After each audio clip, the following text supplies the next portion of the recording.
नमस्कार। शोमर तुड़ी एनालिसिस में आपका स्वागत है।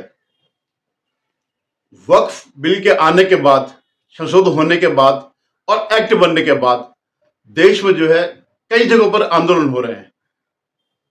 और जैसे लोकतांत्रिक रूप से आंदोलन होते हैं और उसको एक्सेप्ट किया जाता है, वैसे ही यहां भी हो रहे हैं। लेकिन मुर्शिदाबाद जिला जो वेस्ट बंगाल में है और बांग्लादेश की सीमा से लगा हुआ है, बांग्लादेश की सीमा से लगे हुए जितने भी जिले हैं वे बांग्लादेश घुसपैठियों, रोहिंग्या घुसपैठियों से उनकी डेमोग्राफी बदल गई है। वहां पर कई जगह 50% से ऊपर मुसलमान हो गए हैं। तो वहां जो है पूरे देश में एकमात्र ऐसी जगह है जहां वक्फ के विरोध में आगजनी हो रही है, हिंसा हो रही है और जो है पूरा अराजकता का माहौल है। और ये जो है तो भारत का ही अंग है, लेकिन ये जो ममता बनर्जी है इसको अपना राज्य समझती है। मतलब मुख्यमंत्री जरूर राज्य की है, लेकिन वो इसको अपना साम्राज्य समझती है। ममता बनर्जी को यह गलतफहमी है कि जो वेस्ट बंगाल है वो जो है भारत का हिस्सा नहीं है और वो किसी भी कानून से रेगुलेट नहीं होती है। और आज स्थिति यह है कि वहां पर कोई वो रह ही नहीं गया, लॉ एंड ऑर्डर, कोई कानून नहीं रह गया। और उसके लिए वो हमेशा से जो है जिम्मेदार मानती है भारतीय जनता पार्टी को। भारतीय जनता पार्टी को क्यों? क्योंकि वे लोग जो है उनकी जो जातियां हैं, उनके जो समर्थक हैं टीएमसी के, जिसमें अधिकतर मुस्लिम है, वो जो है जो हिंदुओं पर अत्याचार करते हैं। आपने देखा होगा हर चुनाव में यही होता है। चुनाव हो रहे हो या चुनाव के बाद जीत हो रही हो, हार तो अभी तक हुई नहीं, तो हमेशा निशाना हिंदू होते हैं। और ये पहली बात नहीं जब ये सब हुआ होगा। जब भारत के आजादी से ठीक एक साल पहले जब डायरेक्ट एक्शन हुआ था, जब जिन्ना ने कॉल दी थी, तब लाखों लोग मारे गए थे, लाखों हिंदू मारे गए थे। और जब उन्होंने पलटवार किया तो महात्मा गांधी वहां पहुंच गए थे शांति के लिए। उस समय नहीं आए थे वो, जब हिंदू मर रहे थे। तो ये ममता बनर्जी जानती है, हिंदुओं की कमजोरी जानती है। क्योंकि उस पर जो है आजादी के बाद या तो कांग्रेस का राज रहा है या फिर कम्युनिस्टों का राज रहा है। और ये दोनों पार्टियां ऐसी है जिन्होंने कि इस्लामीकरण को बढ़ावा दिया है। तो आज ये स्थिति हो गई कि सब संभला नहीं जा रहा है। मुर्शिदाबाद वो अप्रत्यक्ष रूप से जो है बांग्लादेश का हिस्सा बन चुका है, जहां पर कोई कानून नहीं हो रहा है, कानून कोई लागू नहीं हो रहा है। ममता बनर्जी जो है उन नेताओं में है जो किसी संविधान का पालन नहीं करती। अभी आप देखिएगा कि एसएससी 2017 में जो है स्कूल सिलेक्शन कमीशन की जो है वो हुई थी, परीक्षा हुई थी, जिसमें स्कूल के टीचर्स और स्कूल के स्टाफ इनकी भर्ती हुई थी।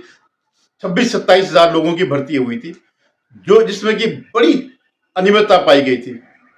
और वो क्या है कि ऐसा नहीं कि उसके सबूत नहीं मिले। उनका एक मंत्री जेल भी गया है, जो शिक्षा मंत्री था। उसके मित्र के घर में करोड़ों रुपए का मिला है, लेकिन वो शान से जीत रही है।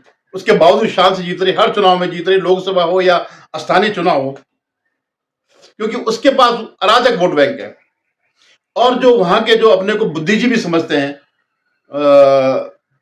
वहां के बाबू लोग, जिन्हें क्या कहते हैं, जो अपने को अलग से समझते हैं, तो अपने को वो बताते हैं कि हम सेकुलर हैं। बाबू मोशाय जो है अपने को सेकुलर समझते हैं।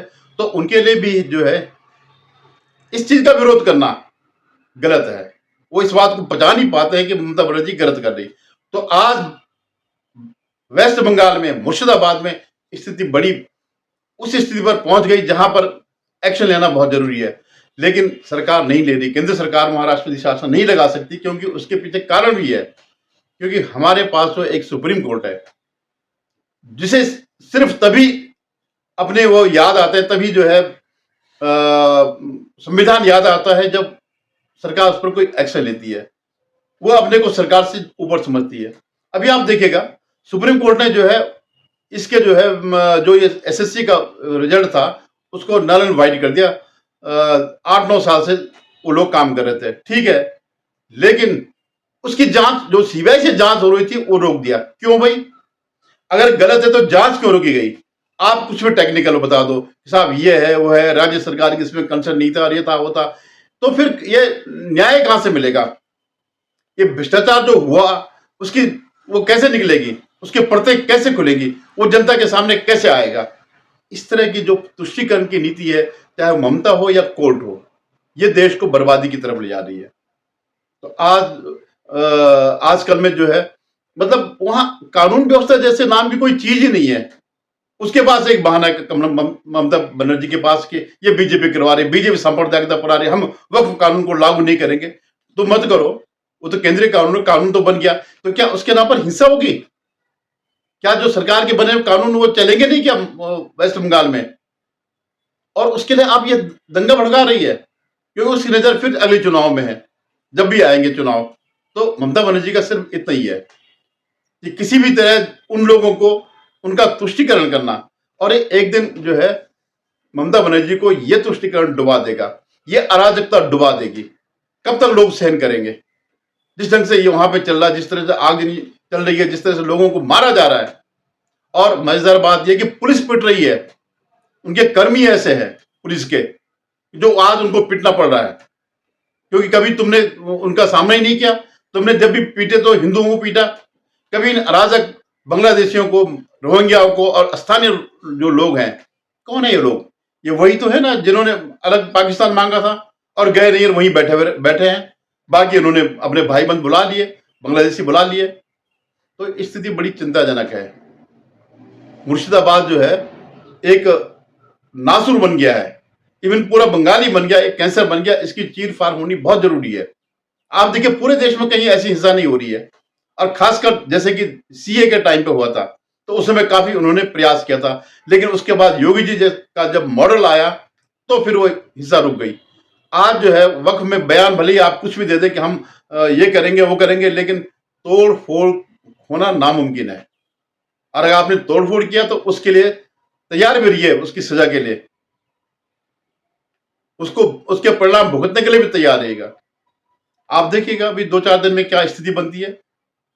क्या ये इस हिंसा को काबू में कर लिया जाएगा, या ममता बनर्जी प्रोटेक्ट करती रहेगी इन लोगों को, इन अराजक लोगों को? ये बड़ी शोचनीय स्थिति है और बड़ी शर्मनाक है। एक ये सीधे सीधे उस पर हमला है, इस देश की संप्रभुता पर हमला है, हमारी सोवरेनिटी पर हमला है, आप हमारे संविधान पर हमला है कि वो संविधान, भाई ये वो जो कानून बनता है संविधान के अनुसार ही कानून बनता है।